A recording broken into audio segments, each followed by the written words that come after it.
very excited to have this conversation with you today. Very excited with you. Thank you.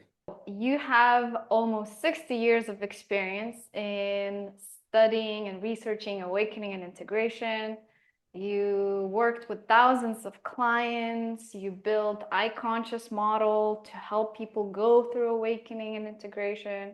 You're an author of iConscious book. I'm very curious to hear, what do you think is very important for people to know right now?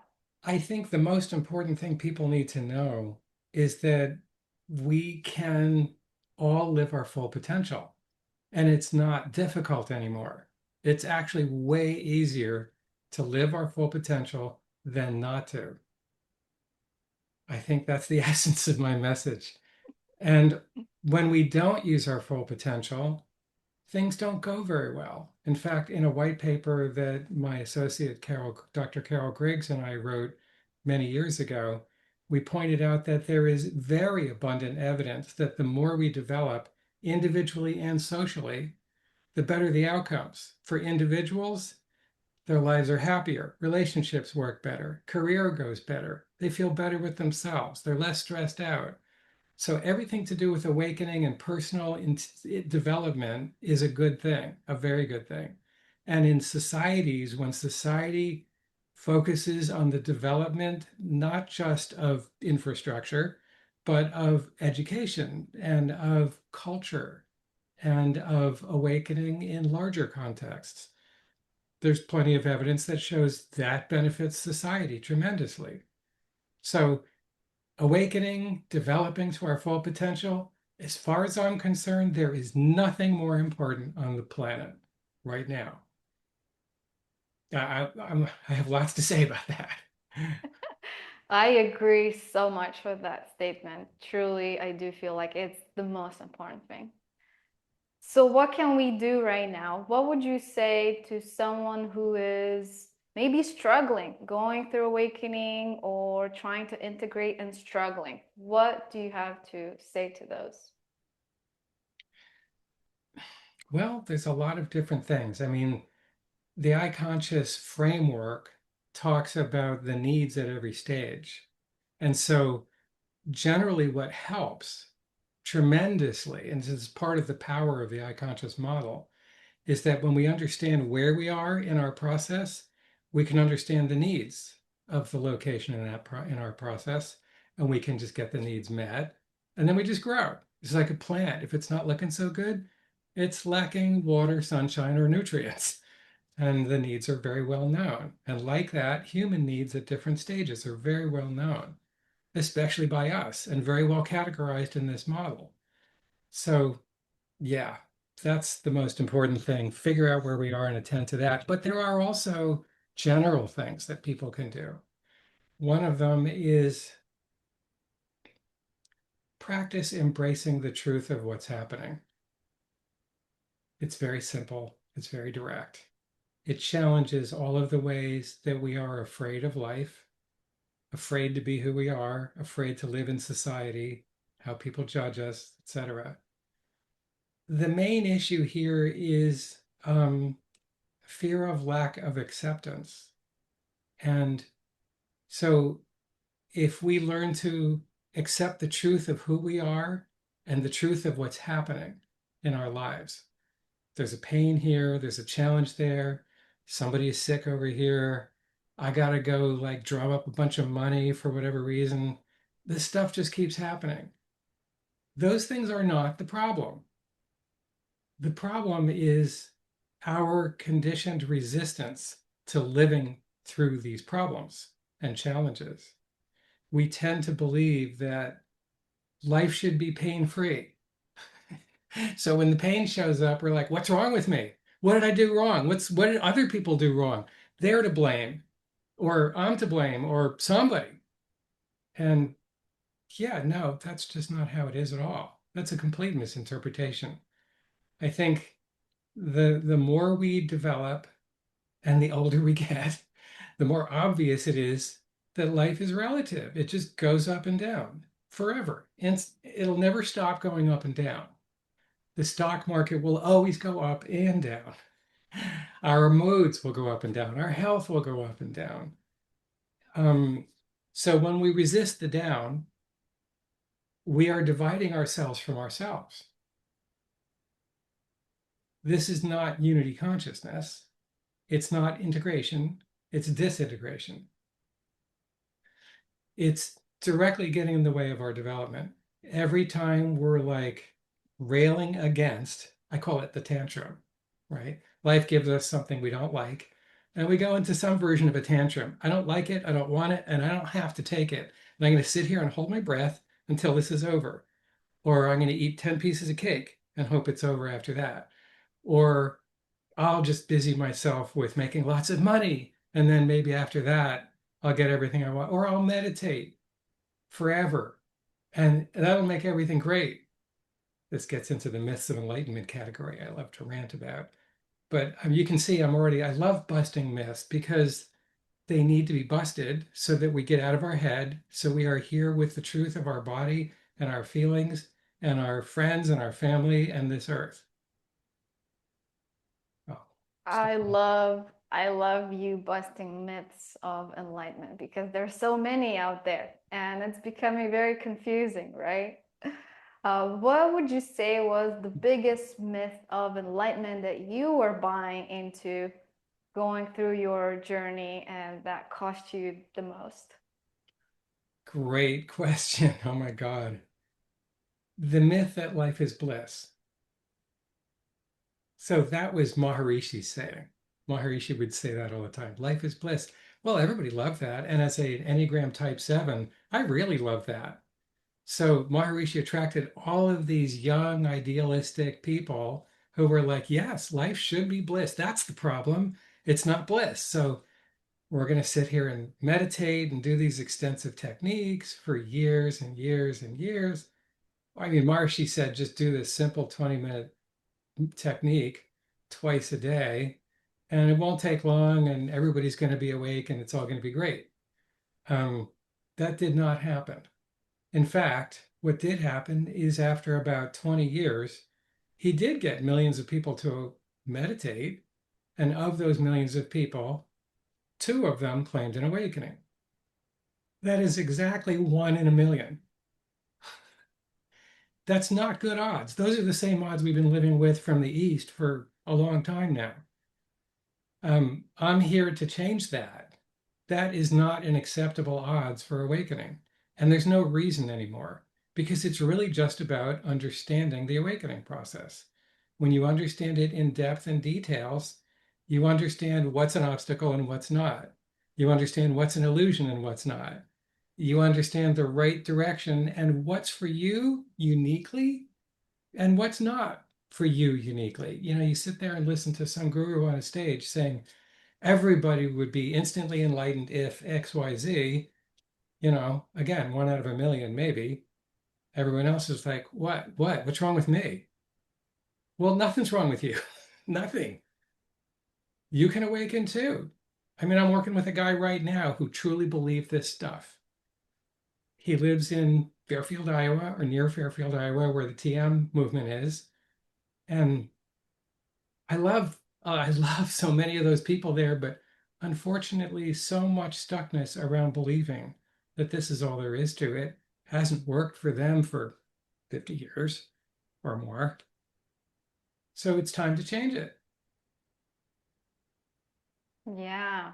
So I thought it was very fascinating to hear your story about you being a transcendental meditation teacher for many years, meditating hundreds, if not thousands of hours, Oh, and yes. feeling not much of a difference, right? Can you share a little bit of Well, what I that? would say Some is, difference, but yeah, not what you expected, right? right. Well, I guess what I expected is we were all climbing this mountain. We would get to the summit and like, yay, we're here, permanently perfect. Not what's going on at all. I mean, what really tends to happen is, especially when you go about it in this disembodied sort of way, where it's not really grounded in the body and in the current moment experience, then what tends to happen is you have these retreats up the mountain, and then you come home again, it all goes away. And oh my God, I don't know how many of those. I mean, I've spent literally years just meditating on the cushion. Um, I spent a total of about 2.5, 3 years doing nothing but sitting, meditating, doing their amazing city techniques. Interesting side story. Um, and constantly having these huge openings that would then close again. Sometimes the big openings would show some really interesting possibilities of psychism or powers or something. Not sure what that was about entirely, but so it's like this constant, oh man, we're almost there. We're almost there. Just keep going. Keep going. And it's like, okay, after 20 years have gone by. At that point, I'm now like 33 years old or something. And I'm like, time to get real about this. While I've been doing all of this, I have not been developing my career. I don't have a stable relationship. I don't know how to handle money. I don't have a great relationship with my body. I have difficulty feeling my feelings. And I need a lot of other forms of work. So I dove back into the personal development space and did a whole bunch more work.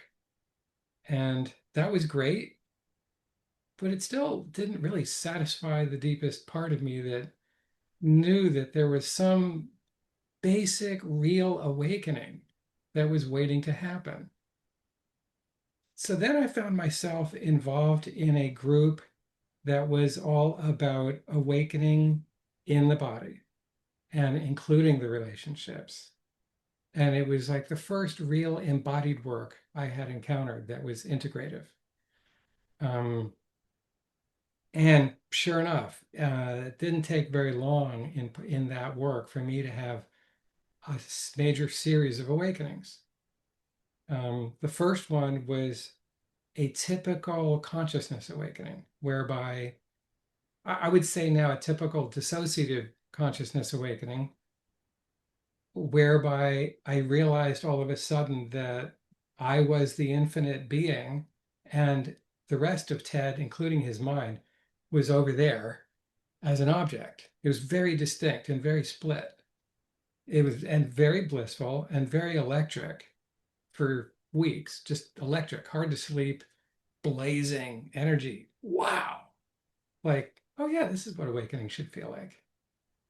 Later on, I look back and I go like, typical, not very integrated version of an awakening, which actually is very hard to sustain. So sure enough, I went through some oscillations and then it finally landed.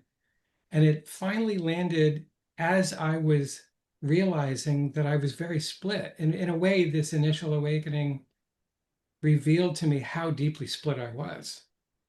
Split between mind, body, and consciousness, sort of like three major departments of my being.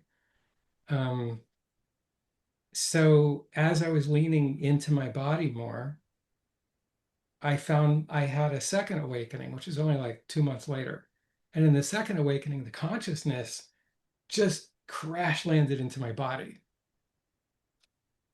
Like all of a sudden, I was here on Earth in this body as this guy like never before, which suddenly gave some clarity to the confusion I had because my wife would look at me and go, Ted, get down.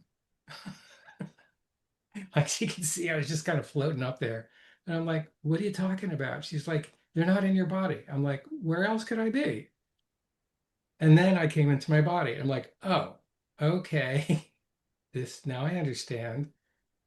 Um, so after that, Hillary and I together went through all kinds of further developments, including, I mean, this landing is really what I'm calling stage 9 embodied unity.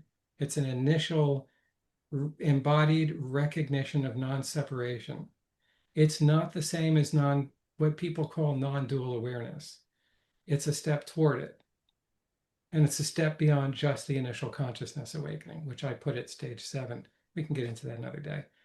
Um, But there was all these realizations, endless series of realizations about, well, my stuff and how it got there, my history, my childhood, the parents' history, their childhood, all the conditioning that's been handed down for a long, long time, and how it manifests in me, and how I learned to purify that with, Hillary and I helping each other, and other Sangha members at the time helping each other get through stuff.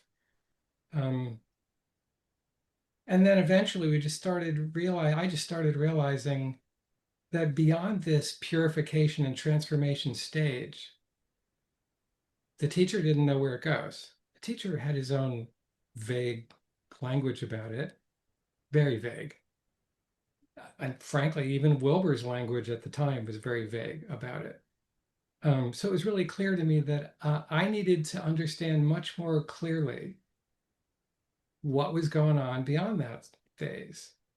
And so I started interviewing people who were talking about stages that seemed more advanced. And as I did that, I started to get, I'm very sensitive to people's transmissions. So I would just take the transmission and feel what that reality is about. And it often would just help me come to a new space. At some point after, it wasn't that long actually, after having a brief meeting with, Bernadette Roberts, who's the no self Christian mystic lady. She died soon thereafter. But boy, you talk about somebody who's living in a completely released way. Wow, that was impressive. That had a big impact. But what really had the biggest impact on me, so it's sort of like I got the template of where I was going. And then my mother died. And I had had a very difficult relationship with my mother my whole life. I'm a type 7. I'm free. I want to explore the house and life and tear everything apart to figure out how it works, because that's the kind of guy I am. And my mom is type 1. She's trying to control me and keep the house intact and not burn down. So we didn't get on very well. She was always trying to control me. I wasn't having it. And I had been avoiding her, through my whole adulthood. Not completely, but I couldn't really stand spending more than 3 days with her at a time, once a year. So then when she died, I didn't expect to have any grief. But instead, I had tremendous grief for months and months and months. And the grief was so intense that it completely washed over any resistance I had to emotions. And I had plenty of huge resistance to emotions. As a typical guy born in the mid 50s, like, we are programmed that, like, if you have an emotion, you're gay. That's just kind of how it was in my high school, and middle school too. So I was, I had my typical male issues with having feelings or expressing them. But after this, it just completely undid the lock I had on that. And that dropped me into non-dual awareness, totally unexpectedly, just because it was the last piece of resistance I had to my own reality.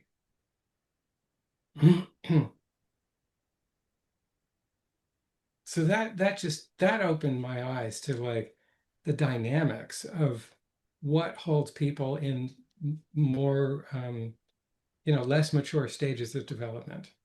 Fundamentally, it's about the way we resist ourselves and the world, ourselves, others, and the world, which are all the same part of the same reality. So it's all about resistance to reality. When it's a nice idea, like, oh, okay, I'll just stop resisting everything. But frankly, almost none of us know how to do that, because the conditioning of resistance to reality is so deep that it's very hard to describe how deep it is. It's very deep. So, it doesn't mean that we like everything, that we suddenly pretend we like everything, because we don't, and that would not be true or honest. It just means that and Hillary says this best, we just let ourselves feel what's here.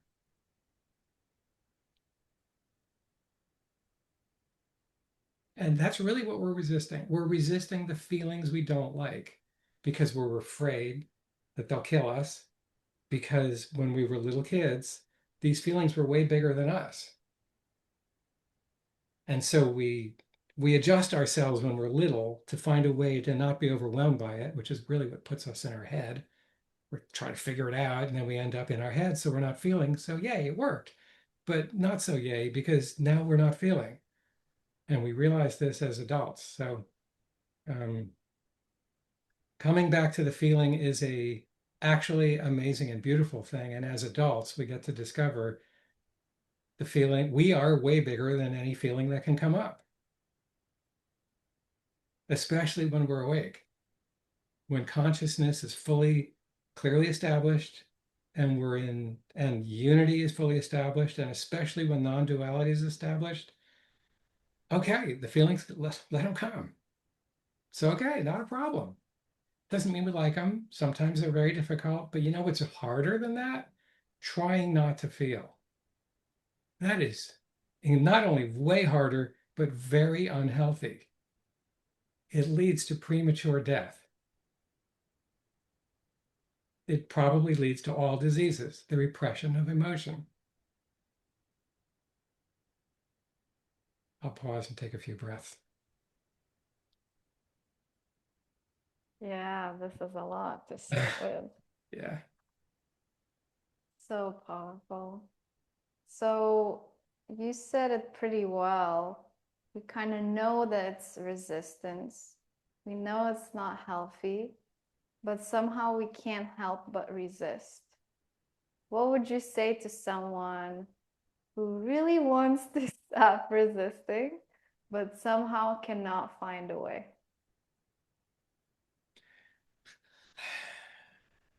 Well,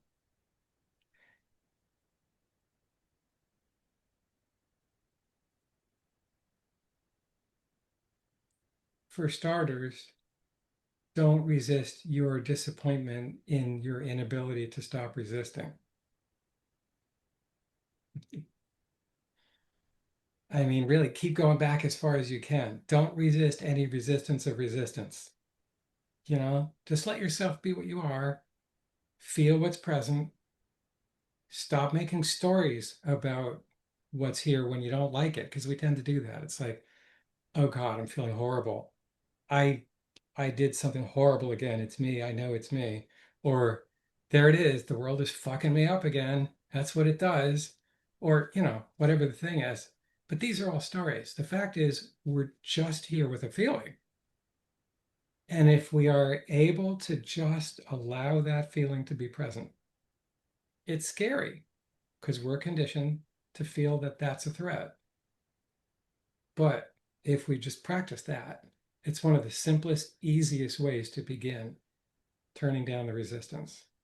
Another way is to just call it, I call it welcoming practice. You just pause several times a day.